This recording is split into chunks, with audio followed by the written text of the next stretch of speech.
Hi guys, welcome back to Signs and Wonders. I'm so sorry I haven't posted in like a week. I've been in the hospital actually. I had to call like 911 and get an ambulance from this grocery store bathroom. It was so embarrassing. Some of you guys may follow my other channel there, Keto Transformation.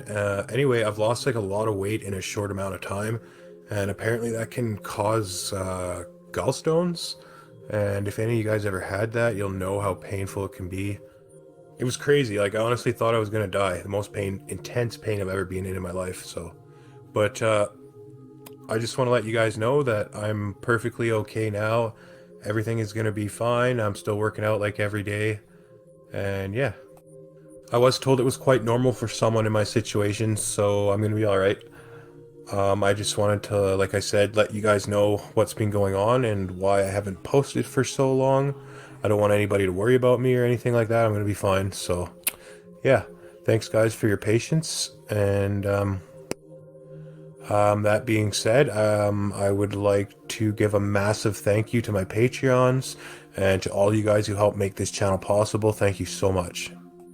Alright guys, enough blabber out of me. Let's jump right into it, shall we? This is your End Times News Report. I'm Nick, your super amazing host, and today is June 26th, 2020. Extremely alarming swarms of locusts plague Eastern Africa and Western Asia amid the COVID-19 pandemic.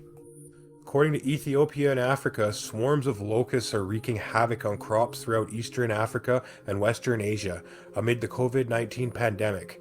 This is according to the Food and Agriculture Organization of the United Nations. If the swarms continue on their projected path, the FAO says that desert locusts can pose a threat to the livelihood of 10% of the world's population.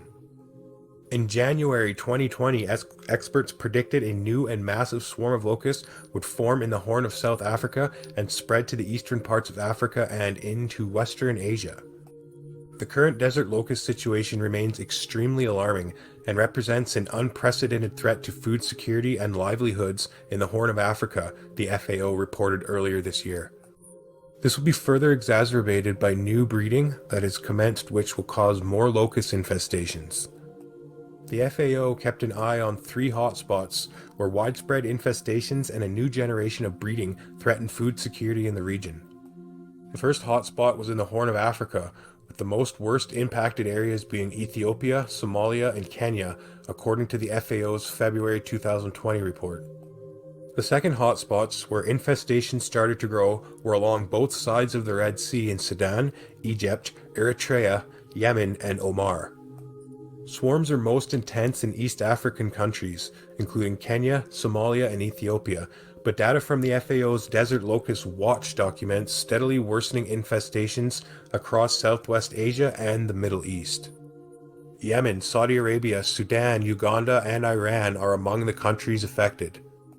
In Kenya, it's the worst outbreak they've had to face in the last 70 years, said Keith Cressman, the UN Food and Agriculture Organization's Senior Locust Forecasting Officer. What a title, eh? In India and Pakistan, it's probably the worst they've had to face in the last quarter of a century. The swarms are gargantuan masses of tens of billions of flying bugs. They range anywhere from a square third of a mile to 100 square miles or more, with 40 to 80 million locusts packed in half of a square mile. These things bulldoze pasture lands in dark clouds the size of football fields and small cities. In northern Kenya alone, Cressman says one swarm was reported to be 25 miles long by 37 miles wide. It would blanket the city of Paris 24 times over. Philippine villagers brace as volcano grows restive. Philippine villagers near a restive volcano on Central Island are bracing for a possible evacuation that would require physical distancing because of the coronavirus pandemic, an official said this Wednesday. The Philippine Institute of Volcanology and Seismology said it detected dozens of small earthquakes on the western flank of Calon volcano, which emitted plumes of steam up to 300 meters in the air overnight. Canalon on Negros Island is one of about 24 active volcanoes in the Philippines. More than 20,000 people in 8 villages within 6 to 12 kilometers of Canalon would have to be evacuated if the volcano shows signs of imminent eruption. Officials are identifying evacuation centers where physical distancing could be observed to prevent the spread of the coronavirus, Callan said. The Philippines has reported more than 32,000 confirmed cases of coronavirus, including 1,204 deaths, among the highest in Southeast Asia.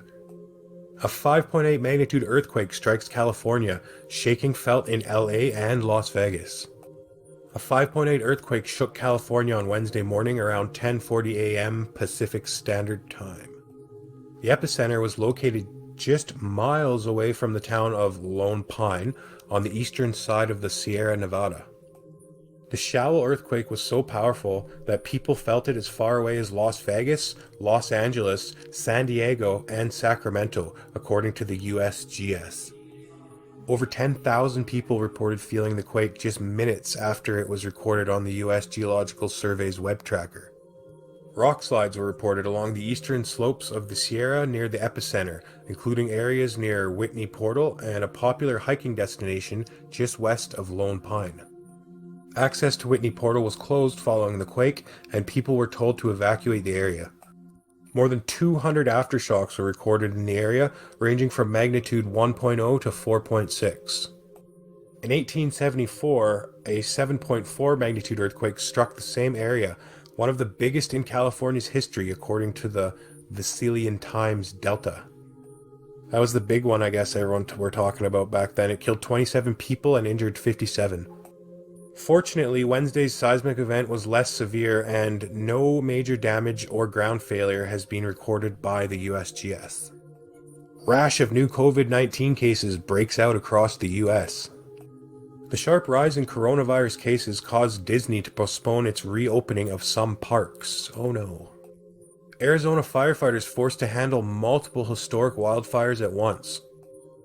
A dozen wildfires have touched nearly 400,000 burned acres in Arizona and have left parts of the state, particularly the southeastern portion, in ruins.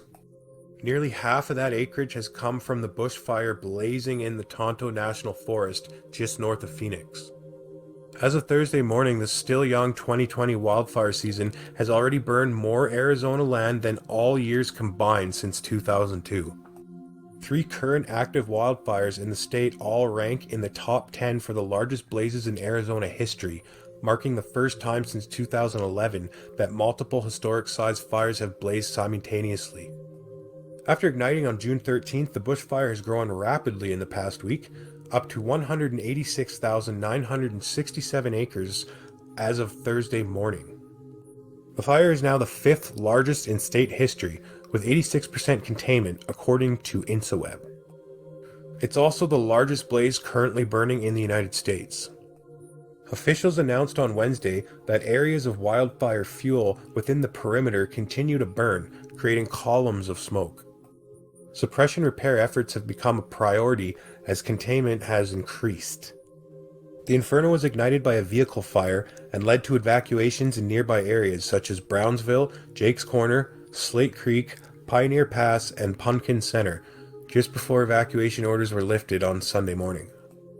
It has just been a monster of a season for us and extremely busy, Dave Ramirez, South Zone Firefighter Management Officer, said, according to ACCentral.com. As 3 U.S. carriers patrol the Western Pacific, Chinese analysis warn U.S.-China stumbling toward war. No less than 2 new separate reports in the South China Morning Post are warning of a coming U.S.-China military conflict, saying the prospect is now higher than ever, given that, amid a rising number of naval incidents, including a recent near-collision incident, communication channels used for deconfliction have fallen silent.